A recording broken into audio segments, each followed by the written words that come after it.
Glória a Deus. Irmãos, continuando, saindo da parte 2, onde falamos um pouco sobre a obra do Espírito Santo. Eu peço aos irmãos um pouco de compreensão, porque eu trato desse assunto como reflexão. Se eu estivesse refletindo a respeito do assunto, sem ser muito técnico em minhas observações, porque o que não falta aí no YouTube é toda essa coisa técnica. É claro que todas as passagens bíblicas e o que eu estou citando, eu sempre vou colocar interagindo aqui de maneira lúdica no nosso vídeo, na edição. Mas eu gosto de fazer tudo assim de maneira reflexiva, levando você a pensar sobre o assunto.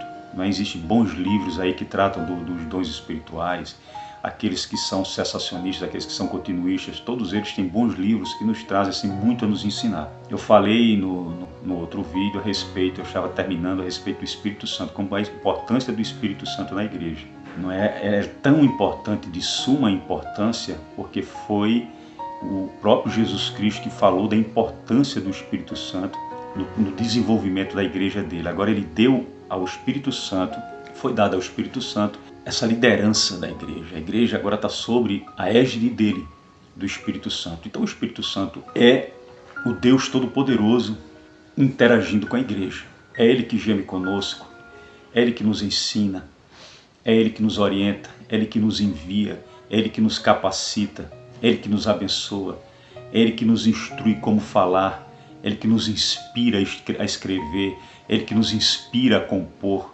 O Espírito Santo tem uma participação hoje na igreja imensurável. Jesus veio, morreu na cruz, nos dando a salvação, nos dando essa graça maravilhosa, nos dando esse poder, nos abençoando, nos dando esse presente que não tem como agradecer. Do meu coração de Jesus, muito obrigado, Senhor, por ter salvo a minha alma, a minha vida, meu espírito, meu corpo. O que seria de mim se não fosse o Senhor Jesus em minha vida? Se eu não tivesse te aceitado como Senhor e Salvador, se eu não tivesse dado ouvido à voz do Espírito Santo, se eu não tivesse entendido, ó Deus Todo-Poderoso, se eu não tivesse compreendido a tua missão, Pai, o que seria de minha vida? O Senhor salvou a minha vida, porque eu sei de onde eu vim, eu sei o que eu enfrentava e o que eu passava. E nesses 30 anos eu só tenho que glorificar a Deus por tudo que Ele fez na minha vida. E muito mais, eu digo 30 anos porque são 30 anos de maior serviço a Deus. O outro tempo que eu passei em algumas outras igrejas me ajudaram, sinceramente, muito pouco. Muito pouco, mas eu não estou desmensurando o que eu aprendi nas outras igrejas, não, de maneira nenhuma. O tempo que eu passei na igreja presbiteriana foi uma bênção, mas foi aqui, nas Assembleias de Deus, onde de fato eu tive um encontro com Cristo que mudou a minha vida, a vida da minha família, a vida dos meus amigos. Não é quem está em minha volta que foi impactado por essa mudança tremendamente. Então, glória a Deus por isso. Obrigado, Senhor. Então, o Espírito Santo agora tem a missão agora de ajudar esta igreja que aceitou o Evangelho de Cristo, que foi discípula dele, desses apóstolos, e seguir a igreja. Então, depois dos apóstolos até nós precisamos do Espírito Santo. Ele quem confirma tudo, Ele que nos ensina tudo, Ele que nos ilumina tudo.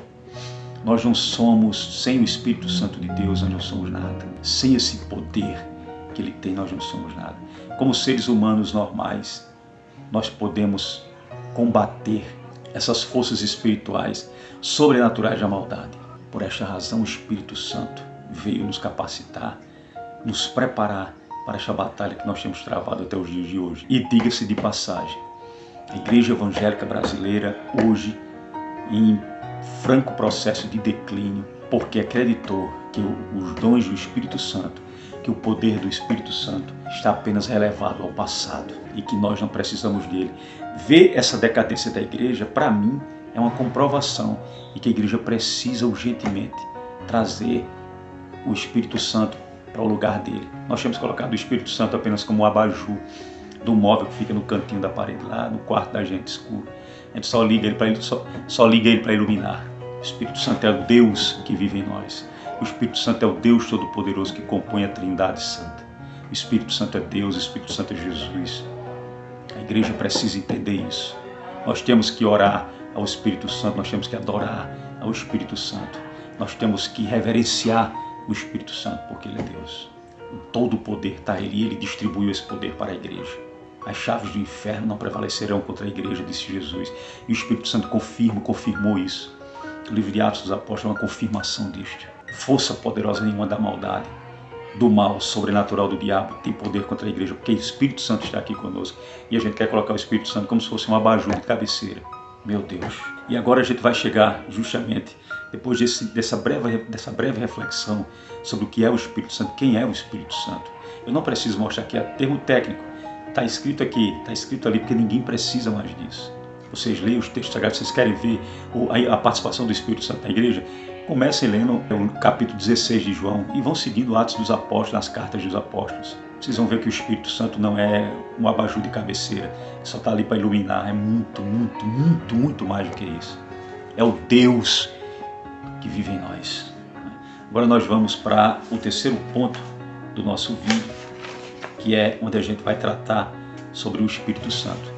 Depois de a gente fazer essa introdução simplificada a respeito de tudo, para nos dar uma base para a gente chegar ao Espírito Santo, eu começo com essa reflexão mostrando a importância do Espírito Santo, que eu não vou pegar o Espírito Santo e relegar, tirar dele aquilo que é a Bíblia, que o próprio Jesus Cristo, no capítulo 16 de João, leiam lá, Jesus falando explicitamente qual era a função do Espírito Santo. E Jesus não trata o Espírito Santo como se fosse um ser secundário. Jesus se refere ao Espírito Santo como se fosse Ele mesmo. Ele se refere ao Espírito Santo como dizendo assim, da mesma maneira como eu fiz a vontade do Pai e passei e ensinei a vocês tudo que o Pai me ensinou, o Espírito Santo vai fazer do mesmo jeito. Vai dar continuidade ao trabalho. O trabalho começou comigo. Começou com Jesus no Velho Testamento. Morri por todos. Não morri apenas pelos. Jesus disse, eu vim para o que era seu, mas os seus o rejeitaram.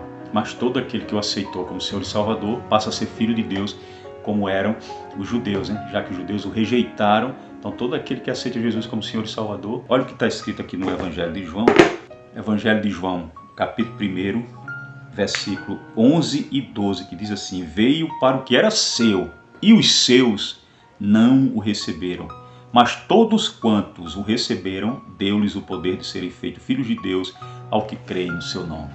Então, pois é, nós precisamos justamente entender sobre isso. Nós precisamos compreender isto. O Espírito Santo passa a ser o Deus, eu vou repetir pela terceira vez, o Deus que vive em nós. Porque é um absurdo você perceber, você entender que o Espírito Santo está sendo tratado de maneira subjetiva. Ele é o Deus Todo-Poderoso. Como é que você pode negá-lo? Como é que você pode negar o seu poder e a sua obra? Eu não quero negar a sua obra, eu acredito que não. Acredito piamente pelo que eu estudo no meio dos calvinistas, dos seccionistas, eles não falam a respeito da que negam a obra do Espírito Santo. Apenas que a manifestação dos dons espirituais foi necessária somente naquela época. Nós não precisamos disso agora. E novamente eu faço a mesma pergunta. Como não, diante de uma decadência tão terrível dessa, a igreja tem tanta necessidade dos dons espirituais, que nós vemos igrejas neopentecostais criando, embora de maneira, eu não quero ser duro com elas, infelizmente, usando dons espirituais falsos, dons espirituais equivocados, tem ensinado sobre os dons espirituais de maneira como eu estou dizendo aqui, tudo bem, eles falam que os dons espirituais existem, mas a maneira deles entenderem os dons espirituais é que está um pouco fora do contexto bíblico. Mas eu não estou aqui para negá-los a salvação, porque quem sou eu para fazer isso? Não é? Na história da igreja cristã, quando a gente lê a história dos pais da igreja, esse livro aqui na Patrística, nós vemos que grandes homens de Deus, teólogos, estudaram a Bíblia, examinaram, fizeram de tudo para lutar contra o gnosticismo, e muitos deles acabaram se transformando em gnósticos e criando até heresias, mas eram homens piedosos e que lutaram por esse evangelho, mas por alguma razão acabaram entendendo completamente errado e caíram no esquecimento. Muitos deles se desviaram para sempre e por aí vai, de maneira triste e lamentável. E agora a gente chega nos dons espirituais em si. Mas mais do que isto, a gente precisa sim fazer uma breve introdução, ao que se fala, os textos que são os textos base para essas informações. Eu vou ler alguns textos aqui de maneira aleatória, os irmãos vão compreendendo do que o texto fala, tentando absorver, se absorvem da maneira como eu absorvi, e a gente vai abrir a nossa Bíblia em 1 Coríntios, capítulo 12, diz assim: acerca dos dons espirituais, não quero, irmãos, que sejais ignorantes. Vós bem sabeis que eres gentios, levados aos ídolos mudos, conforme éreis guiados. Essa tradução corrigida fiel. Parece que já tem uma mais atualizada, mas essa é ótima. Portanto, vos quero fazer compreender que ninguém que fala pelo Espírito de Deus diz Jesus é anátema. E ninguém pode dizer que Jesus é o Senhor, senão pelo Espírito Santo. A gente começa a introdução aqui, o apóstolo Paulo chama a atenção o seguinte: não é pelo fato deles terem os dons do Espírito Santo que significa que eles são algum tipo de divindade. Não é de maneira nenhuma. De maneira nenhuma. Aí ele fala: vós bem sabeis que eram gentios, levados aos ídolos mudos, conforme as guiados. Que ninguém que fala pelo Espírito de Deus que Jesus é anátema, ninguém pode dizer isso. Portanto, vos quero fazer compreender que ninguém que fala pelo Espírito de Deus que Jesus é anátema, ninguém pode dizer que Jesus é o Senhor, senão pelo Espírito Santo. E aqui ele vai nos fazer entender o porquê desses dons, a função desses dons especificamente. Ora, há diversidade de dons, mas o Espírito é o mesmo. Há diversidade de ministérios, mas o Senhor é o mesmo. A gente até vai falar um pouco sobre os dons ministeriais. E há diversidade de operações, mas o Deus que opera tudo em todos. Ora, olha lá. E há diversidade de dons, mas o Espírito é o mesmo. E há diversidade de ministérios, mas o Senhor é o mesmo. E há diversidade de operações, mas é o mesmo Deus que opera tudo em todos. Trindade em ação, o Espírito Santo é o Deus Todo-Poderoso. Mas a manifestação do Espírito é dada a cada um para o que for útil, para o aperfeiçoamento, para a capacitação. Porque a um pelo Espírito é dada a palavra de sabedoria, a outro pelo Espírito a palavra da ciência, a outro pelo mesmo Espírito a fé, e a outro pelo mesmo Espírito os dons de curar, e a outro a operação de maravilhas, e a outro a profecia, e a outro o dom de discernir os espíritos, e a outro de interpretação de línguas, e a outro a variedade de línguas. Mas um só Deus Todo-Poderoso, um só é o mesmo Espírito, opera todas essas coisas, repartindo particularmente a cada um como quer. Versículo 28. A um expôs Deus na igreja. Antes de ler esse versículo 28, nós vamos para Efésios, capítulo 4, versículo do 1 ao 14. Diz assim. A gente poderia ler o 1 todo. Vamos ler o capítulo todo, fica melhor. Rogo-vos, pois, eu, preso do Senhor, que andeis como é digno de vocação com que for chamado, com toda a humildade e mansidão, com longanimidade, suportando-vos uns aos outros em amor, procurando guardar a unidade do Espírito pelo vínculo da paz. Há um só corpo, um só Espírito, como também fostes chamados em uma só esperança da vossa vocação. Um só é Senhor, um só Senhor, uma só fé, um só batismo. Preste atenção nesse um só batismo. O batismo do Espírito Santo é um termo técnico que nós utilizamos para dizer que nós receberíamos a virtude do Espírito Santo. Utilizamos esse termo técnico como trindade na Bíblia. Vocês estão compreendendo? Um só batismo, um só Deus, Pai de todos, o qual é sobre todos e por todos e em todos vós.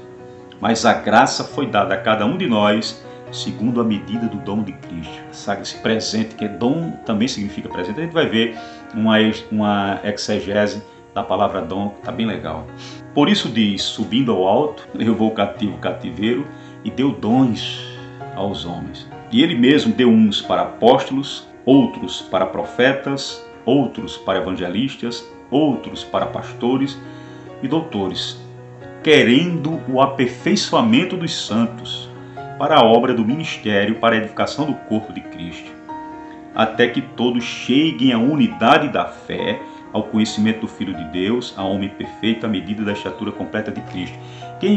Quem completou essa medida aí? Ninguém. Se os dons são necessários para que a gente alcance essa perfeição, como eles cessaram? Como eles cessaram? Aí a gente volta lá para 1 Coríntios, capítulo 12, versículo 38 e diante, que diz assim, não é Paulo completando o que ele falou aos Efésios. A um expôs Deus na igreja, primeiramente apóstolos, em segundo lugar profetas, em terceiro doutores, depois milagres, depois dons de curar, socorros, governos e variedade de línguas. Porventura são todos apóstolos? São todos profetas? São todos doutores? São todos operadores de milagres? Têm todos os dons de curar? Falam todas diversas línguas? Interpretam todos? Portanto, procurai com zelo os melhores dons, e eu vos mostrarei um caminho ainda mais excelente. Glória a Deus. Esses são os textos base, não é, que eu utilizei para nos servir de referência sobre os dons espirituais. Até aí, irmão, para mim, não tem o que acrescentar. Mas vamos lá, vamos entender. Eu fiz aqui uma pequena exegese da palavra dom, pesquisei no grego, para a gente ter uma clareza do que seja isso. O que significa dom? Há vários termos gregos que o definem. Eu vou falar as palavras gregas, talvez não estejam foneticamente da maneira perfeita, mas os irmãos vão entender. Doron significa presentes, doações, ofertas oferecidas a Deus, salvação pela graça, é a palavra usada aqui. Doreia significa presente grátis. Dorema, que é um ato de dar. Olha o que significa a dom, como é extenso o seu significado. Doma, que dá mais ênfase ao caráter concreto do dom do que a natureza beneficente. É um presente que você dá gratuitamente, de maneira voluntária, sem esperar nada em troca. Doses, que denota também o ato de dar. Carisma, que é muito utilizado, que é o dom da graça, que é muito utilizado no nosso meio. A gente vê o catolicismo, existe o fenômeno do Espírito Santo também no meio deles, que eles têm essa compreensão dos dons espirituais. E lá eles usam a palavra carisma. Merismos, que significa divisão, partilha. Divisão da seguinte maneira: eu dividir um pão para mim e para o meu irmão. Divisão, partilha. E pneumático, que é justamente coisas que procedem do Espírito, que é a nossa base. Então, essa pequena exegese para mostrar a diversidade dos dons, mas a gente ainda tema em querer complicar a coisa. E agora a gente vem especificamente tratar justamente deles, depois de a gente ter uma breve explanação sobre isso. Na Bíblia, no Novo Testamento, os dons são divididos em duas classes, que eu falei um pouco, os ministeriais e os dons de poder. Os ministeriais, que é a base organizacional administrativa da igreja, como fala governos, administração, organização, os dons ministeriais, eles têm esse propósito. Não existe escola teológica nenhuma que vá te preparar para ser um apóstolo. Eu não falo apóstolo aqui como esses falsos apóstolos que tem aí. Isso aí é uma bobagem. Os apóstolos que pertencem à escola dos 12 se encerrou ali. Claro que existe, quando a Bíblia fala a respeito de que existe sim aquelas pessoas que são enviadas para outros lugares. E eu até relaciono a palavra apóstolo relaciono com o missionário, que não existia na época.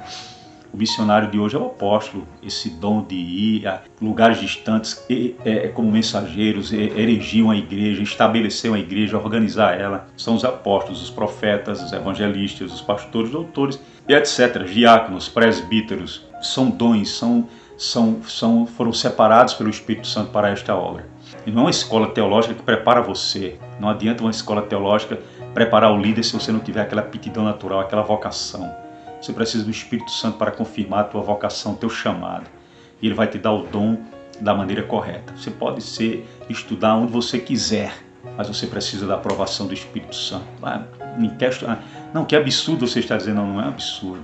Não é absurdo. Nós pertencemos à Igreja de Cristo, uma igreja sobrenatural. A Igreja de Cristo não é uma organização intelectual, não é uma organização filantrópica sem fins lucrativos, embora alguns aí tratem que seja, mas não é, é espiritual. Nós servimos a um Deus sobrenatural, todo-poderoso, Ele é Espírito, e os seus adoradores precisam entender isso, precisam adorá-los em espírito e em verdade, precisam compreender isso. Ele não é palpável, disse Jesus, Ele é Espírito. Então entendam isso, é muito mais do que isso, é muito mais do que você nos acusar. Nós pentecostais deixamos idiotas, abrindo um parêntese aqui para um determinado irmão que deixou de ser pastor, que não é mais pastor, mas é muito venerado, no YouTube. Eu não quero aqui, não, longe disso, que classifica nós assembleanos como idiotas, idiotas funcionais. Eles são incultos, burros, bobos, mas são sinceros. É mais ou menos isso que ele quer dizer. Não, meu querido. Bobo, burro, idiota, é você. Deus conhece a tua história, Você conhece as bobagens que você fez na sua vida, que Ele colocou na situação que você está hoje. Deus providenciou todas as catástrofes da vida para que você foi culpado por tudo isso que ocorreu na tua vida. Fechando a ênfase. E os dons ministeriais são necessários sim para a igreja. Não vá na cabeça desses que falam para você que você não precisa de igreja para ser igreja de Cristo. Ó o dedinho. Jesus salvou-nos para nós vivermos unidos, congregados, juntos, comungando a mesma fé, em unidade, pelo Evangelho de Cristo, não separados, desigrejados, acompanhando os canais no YouTube. Negativo, meu irmão. Negativo, meu irmão. Negativo, viu? Negativo esse seu comportamento.